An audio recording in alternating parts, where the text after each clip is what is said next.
Ito naman po ako mga idol. Gawa muna tayo ng kutsilyo. Katulad nito mga idol.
Ito na po yung ginawa ko mga idol.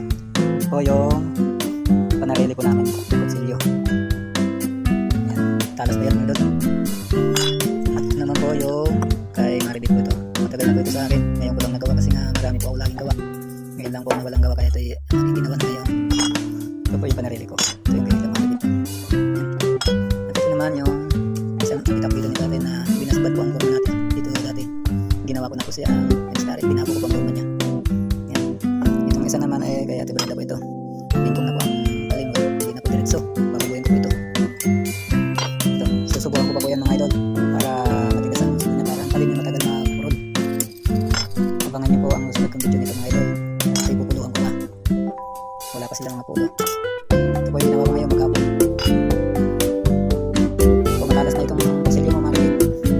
Bit mo nang kunin ito bukas. Magpunan ko na. Talas yan. Nahaya pa lang yan sa karne. Tagpas na agad ang karne. Kaya daing. Nahaya pa lang yan sa daing. Pag daing ka ng isda, daing na ang isda. Joke lang. Yan, abangan nyo po mga idol. Susunod kong video nito.